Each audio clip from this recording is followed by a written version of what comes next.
This channel does not promote any violent, harmful, or illegal activities. All content provided by this channel is meant for an educational purpose only. বাহ এবার হয়েছে স্বাদ। হ্যাঁ, অপূর্ব স্বাদ। এমডিএচ এর চাঙ্কি চাট মশলা জীবনে আসল স্বাদ জাগলো। আসল মশলা এসএস এমডিএচ। টিভি9 বাংলায় স্বাগত। দুপুরে সুপার প্রাইম টাইম নিয়ে আপনাদের সঙ্গে রয়েছে আমি শর্মিষ্ঠা। স্টুডিওতে আমার সঙ্গে যেমন শুভজিৎ রয়েছে, অন্যদিকে নিউজ রুম ও নিউজ ডেস্ক থেকে রয়েছেন আমার সহকর্মী লিমা এবং আশ্রয়। আর আজকে দুপুরে সুপার প্রাইম টাইম শুরু করব এই মুহূর্তের সবথেকে বড় খবরের দিকে নজর রেখে। দূরপাল্লা ট্রেনের ভাড়া বাড়ছে, আর এই মুহূর্তে সবথেকে বড় খবর জানিয়ে রাখবো, লোকাল ট্রেন নয়, তাহলে কোন কোন ট্রেনের ভাড়া বাড়ছে আর এই ভাড়া কবে থেকে বাড়ছে সেটা জানবো। আমাদের রিপোর্টার শান্ত ভট্টাচার্য রয়েছেন এই মুহূর্তে সরাসরি আমাদের সঙ্গে। শান্ত, কোন কোন ট্রেনের ভাড়া বাড়ছে এবং তারিখটা? দেখো, 1 জুলাই থেকে এই দূরপাল্লার ট্রেনের ভাড়া বাড়তে চলেছে, তবে সেটা অত্যন্ত স্বল্প হারে বলেই রেল বোর্ডের তরফে জানানো হয়েছে।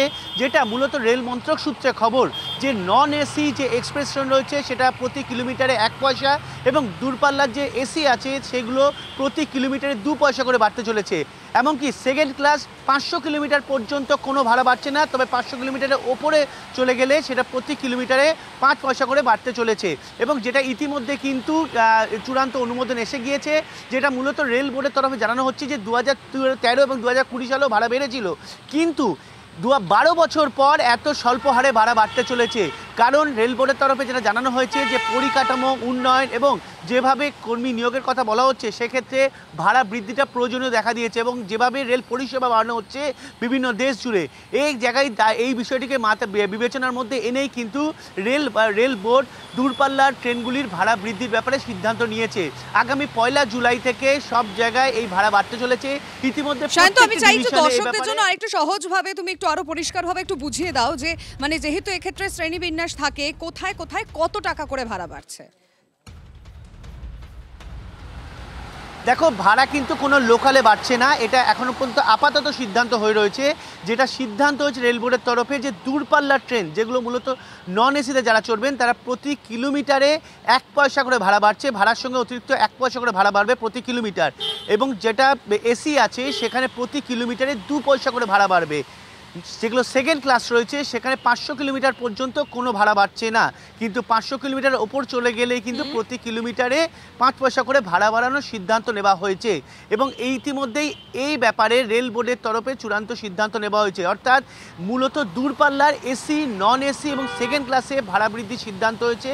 লোকাল ট্রেনে আপাতত ভাড়া বৃদ্ধি নয়, তবে লোকাল ট্রেনে ভাড়া বৃদ্ধির ব্যাপারে কিন্তু ইতিমধ্যে রেল বোর্ডে বৈঠক শুরু হয়েছে বলে রেল মন্ত্রক সূত্রে খবর।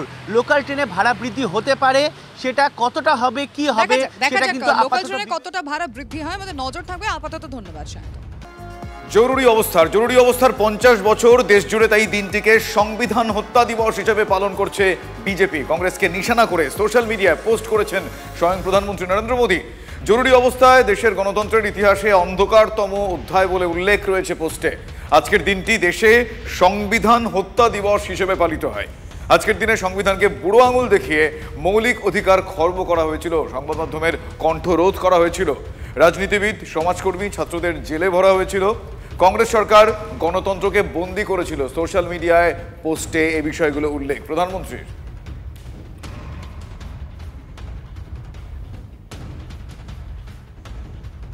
অন্যদিকে সব রাজ্যকে সংবিধান হত্যা দিবস পালনের নির্দেশ কেন্দ্রের তরফ থেকে এসেছে, এমনটা মুখ্যমন্ত্রীর দাবি।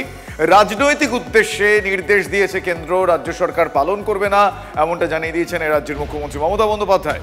প্রতিদিন গণতন্ত্রকে হত্যা করছে কেন্দ্রীয় সরকার, এভাবেই পাল্টা আক্রমণ করেছেন মুখ্যমন্ত্রী। 25শে জুন সারা দেশ জুড়ে হোম মিনিস্ট্রির নির্দেশ অনুযায়ী সংবিধান হত্যা দিবস পালন করা হবে। কারণ এটা নাকি এমার্জেন্সি 50 বছর। এর রাজনৈতিক উদ্দেশ্য কতগুলো আছে। আমরা বলি না, mother of thieves the south most, চোরকি মাই জোরসে বলে। প্রতিদিন তো একটা করে গণতন্ত্র হত্যা দিবস পালন হতে পারে। প্রতিদিন তারা গণতন্ত্রকে হত্যা করছে, প্রতিদিন fundamental rights of the people কাটছে। They bulldoze the state economy, and all state government the fundamental rights also. তারা ওদের মতো পালন করুক, আমরা আমাদের মতো পালন করছি না, কারণ আমাদের প্রতিদিনই পালন করতে হবে। তাহলে প্রতিটা দিন তারা যেভাবে করেছে, জরুরি অবস্থা চালু করেছিল দেশে, একজনও কংগ্রেস শাসিত রাজ্যের মুখ্যমন্ত্রী তারাও কিন্তু বলেনি সংবিধান দিবস মানব না। তিনি তো জরুরি অবস্থার দিন থেকেই জরুরি অবস্থার বিরুদ্ধে, এবং আজ তো আমরা প্রতিদিন দেখছি হাইকোর্টও বলে দিয়েছে রাজ্যে আইনের শাসন চলে না, রাজ্যে শাসকের আইন চলে। যে রাজ্যে শাসকের আইন চলে সে রাজ্যে সংবিধান যে মানা হবে না, সংবিধানের ভিত্তিগুলোর উপর তাদের যে কোনো ভরসা নেই, এটাই প্রমাণ হচ্ছে। তো উনি সংবিধান দিবস মানবেন না, এটাই স্বাভাবিক। কামারহাটি যান জয়ন্ত সিং এর অট্টালিকা ভাঙা কি হবে? কারণ নতুন নির্দেশিকা জারি করা হয়েছে। কামারহাটি পুরসভার নোটিশ খারিজ করে নতুন নির্দেশ দিল এবার হাইকোর্ট। কামারহাটি পুরসভাকে তুলোধনা বিচারপতি গৌরাঙ্গ কান্তর। অহেতুক বিষয়টিকে জটিল করছে কামারহাটি পুরসভা, পর্যবেক্ষণ বিচারপতির। অর্ডারে কি লেখা আছে? আপনাদের কমিশনার ইংরেজি বোঝেন? অর্ডারে কোনটা না বোঝার মতো লেখা আছে? বাড়ি ভাঙার নির্দেশ দিয়েছিলাম, ভাঙা হয়নি কেন? নির্দেশ কার্যকর করতে না পারলে কমিশনারের পদে থাকার অধিকার নেই। পুরসভা কেন এখনো কাজে হাত দেয়নি সেটাই সবাই জানে। মন্তব্য বিচারপতি গৌরাঙ্গ কান্তর। 6 সপ্তাহের মধ্যে বেআইনি নির্মাণ ভাঙায় পদক্ষেপ করতে হবে। বাড়ি ভাঙার আগে বাকি বাসিন্দাদের সঙ্গে কথা বলতে হবে, নির্দেশ বিচারপতি গৌরাঙ্গ কান্তর। যদি এমবিএচ কিচেন কিং কিচেনে থাকি তো আমরা যা ইচ্ছে তৈরি করতে পারি। বেগুনের ভর্তা, আলু কপি, ভিন্ডি মশলা, আরো অনেক কিছু। MDH